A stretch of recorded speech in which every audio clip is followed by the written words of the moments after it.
Vamos lá.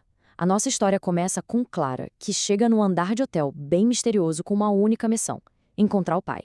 Só que, claro, não é um andar qualquer, né? A busca dela tá prestes a se tornar algo bem mais complexo.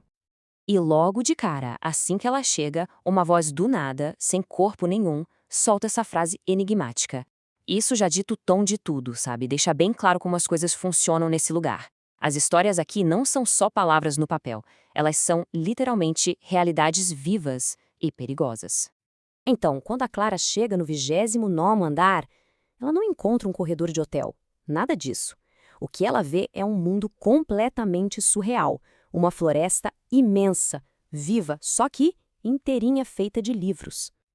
Olha só que loucura essa paisagem. As estantes de livros são gigantescas, tipo sequoias. O céu é feita de páginas amareladas que ficam voando por aí. No chão, em vez de raízes de árvore, tem raízes de tinta preta pulsando.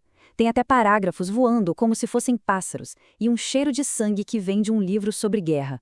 Cada detalhezinho só confirma. Tudo, absolutamente tudo ali, faz parte de uma história que está acontecendo de verdade. E aqui está o pulo do gato.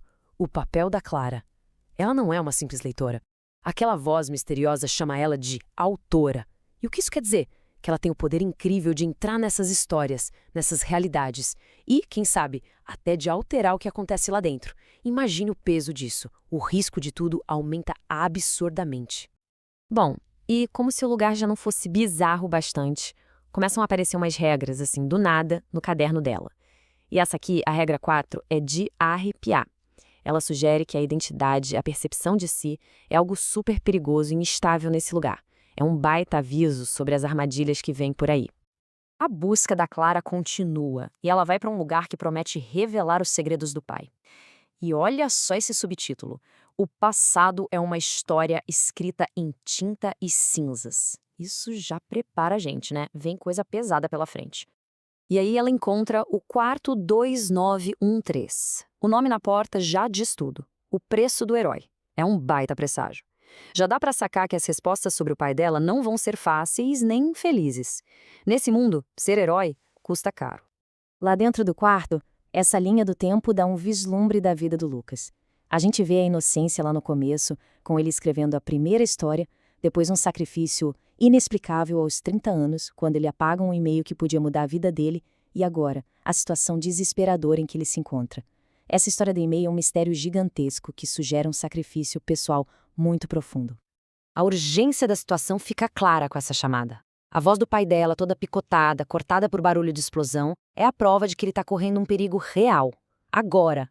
A mensagem não termina, isso deixa uma angústia no ar que só faz a Clara querer agir mais rápido ainda. A investigação da Clara, então, afunda num território ainda mais sinistro, provando o que o subtítulo dizia: as ações de um herói projetam as sombras mais longas. Parece que o passado do Lucas esconde um lado muito mais perturbador. Até que ela dá de cara com isso.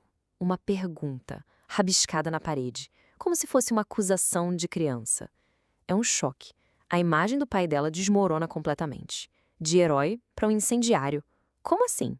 E a prova vem logo em seguida, na forma de uma foto. Não tem mais como duvidar. A imagem de um Lucas mais novo, parado na frente do orfanato das Chaves Prateadas em chamas, é a evidência que confirma a verdade terrível por trás daquela pergunta. E aí vem o golpe final. A data na foto.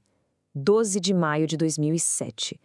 O dia em que o pai dela cometeu esse ato terrível foi o dia do primeiro aniversário da Clara. Isso conecta o segredo sombrio dele diretamente à existência dela, tornando a revelação ainda mais dolorosa. E é aí que a gente conhece os antagonistas da história, os corvos. Mas olha, eles não são vilões comuns. São tipo uma força da natureza desse mundo dos livros, os guardiões que protegem as histórias. A existência deles é a consequência de mexer nas narrativas. Uma regra que, aparentemente, Lucas quebrou.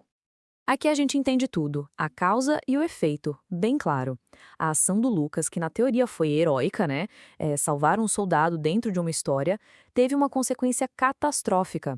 Ao distorcer essa narrativa, ele acabou libertando os corvos, que viraram uma praga que agora assombra o andar inteiro. E tudo isso leva a gente para o clímax da jornada da Clara. Ela agora está diante de uma escolha impossível, que é resumida nessa pergunta. Para salvar a pessoa que ela sempre viu como um herói, será que ela vai precisar se tornar a vilã da história? E o próprio mundo do hotel parece empurrar ela para essa conclusão.